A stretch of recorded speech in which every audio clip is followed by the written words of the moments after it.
The new force feedback yoke and base from Moza are here at How I Play. Thanks to Moza, I had plenty of time prior to the release of these new devices to get to know how it feels to control your aircraft in style.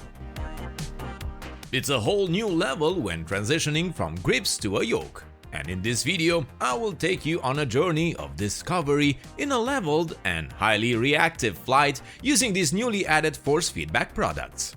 So sit back, relax, and enjoy our primetime review, only here at How I Play.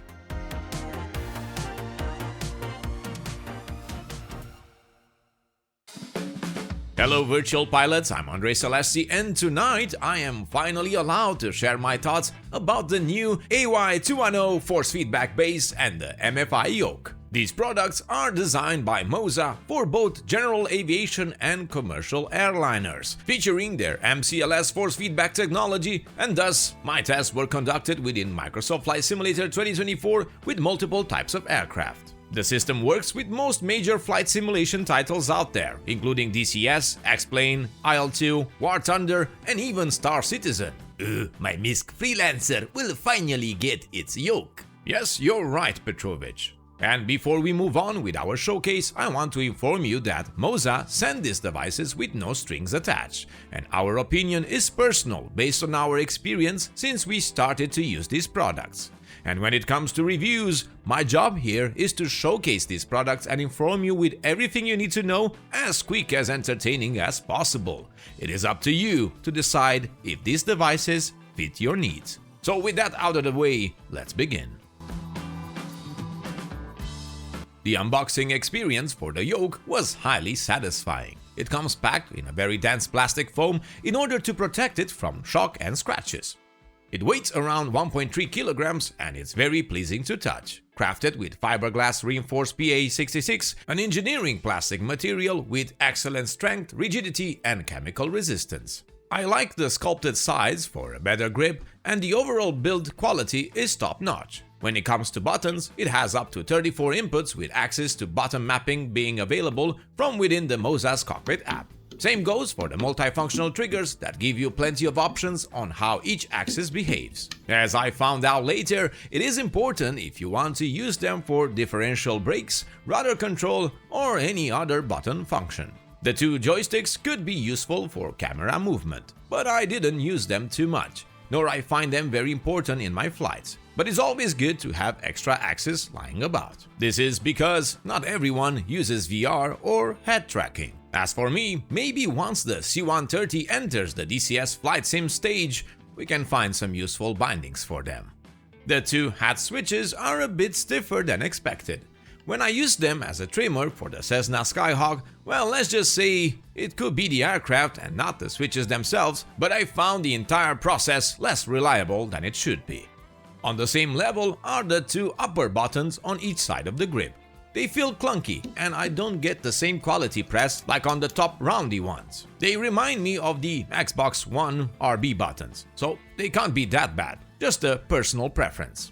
I like the added RGB touch on each grip, though for those of you who don't want any light, you can switch it off from the app.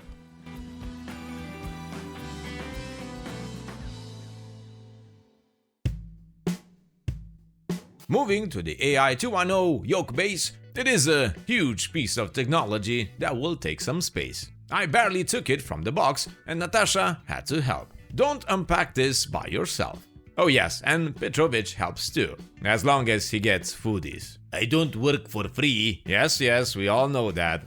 In the box, you get the usual power cable, USB connection cable, power brick with the Moza lighted logo, which I like, and the base itself, which has around 8 kilograms, and needed help again to take it out of the box. Oh, and the base has a cap on the yoke stick that apparently comes very easy loose. All good. The shell is made out of steel, and the panel has a glossy touch, with 13 switches and buttons that will come in handy when up there in the virtual skies. We got 6 two-way switches, 4 buttons, 1 dial, perfect for the ignition startup and magnetos, flaps, and even a gear lever. Out of all of the switches, the gear lever lets me down a bit, as it is the usual lightweight plastic that could have been a bit heavier and sturdier, but it does the job. Inside of the base, there are two highly powerful engines that deliver 9 Newton meters of torque and 210 Newton meters of pure push force, and it will push and pull you like there is no tomorrow.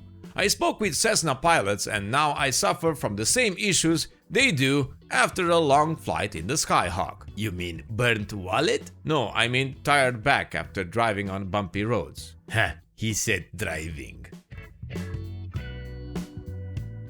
The yoke features a quick attach and release mechanism similar to those used in the racing cars. Here we can see Moza's racing experience and it shows. I was wondering if we will see new yoke designs later in the future, and it seems that this is the case indeed. Nice! The yoke has a full 180 degrees rotation with realistic handling in mind. It also has 150mm extension range, so be mindful when you get in your sim pit or chair, as when you switch it on, it will do its calibration, and this long extension may, well, let's say, push you a bit. You can mount it perfectly on your desk with two holders, and also on your sim pit. The yoke clamp is easy to use and snaps on like I said before. I immediately placed it on my next level racing flight simulator pit, so I get to feel the forces all around. The mounting was done using the main panel under a rubber holder right in the center and the necessary long screws to hold it tight.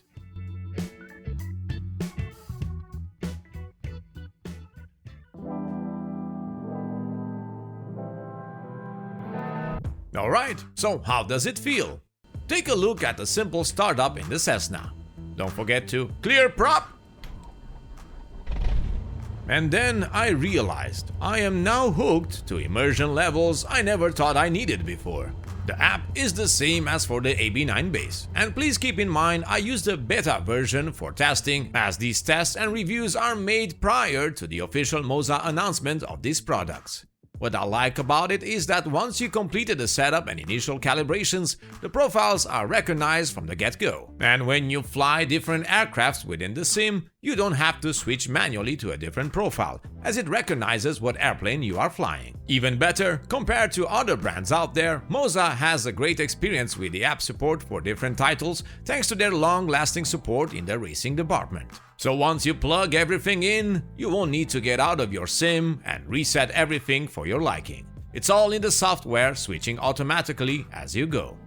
And so using the yoke gives me a whole new level of flight. It's so different from your usual joysticks, and now that I tried it, I won't go back to using joysticks on aircraft that are made with a yoke in mind.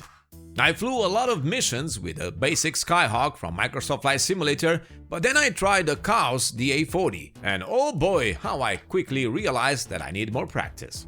The yoke gives you a lot of precision in your flight, and paired with VR, using my Pimax Crystal Light, it took my immersion level to the highest levels. This is the beauty of working with quality products, tailored to your needs when it comes to flight sims. In DCS, currently, there are no yoke control modules, but nothing stops you from using it with certain modules for now. But I can't wait for the C130 by the Airplane Simulation Company and then do another review with the yoke installed.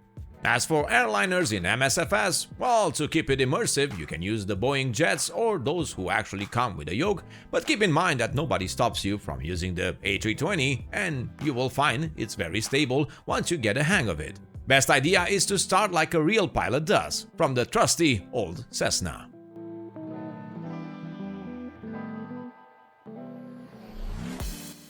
As for pricing, current information is as follows. For the force feedback base, you will have to spend around $699, and for the yoke, the price will be $149. These are the current retail prices that Moza provided. Of course, keep in mind that using our links and promo codes, you can get yourself discounts with all the Moza products and support the channel in the process. Always check our promotions prior of buying any of the products showcased here, as we want to make sure you get all the benefits for your flight sim needs. So do I recommend the new Moza force feedback yoke? If you want to jump in the GA or commercial flights and get 100% immersion in your favorite flight sims, I totally support your decision in buying these products. They are quality at the highest level for a decent price, and reliable within the software with no need to switch profiles or get outside of the sim every time to change your aircraft. I will continue to use these products, and in the future, I will come back and do a checkup review after a year of use within our flight sims. And before we end our video, I would like to thank Moza for sending us the products in good timing. Once again, the entire script and opinions were written by me, and there were no requests from the company on certain aspects of our review. If you have any questions, feel free to comment down below. And with that being said, thank you all for watching until the end of our video. Many thanks to our patrons for their continued support, and if you find the video informative, please leave us a like to help the YouTube algorithm. And subscribe to keep in touch with all the latest showcases and news from your favorite simulators and games. I am Andre Celesti, reminding you to fly safe, and I'll see you next time.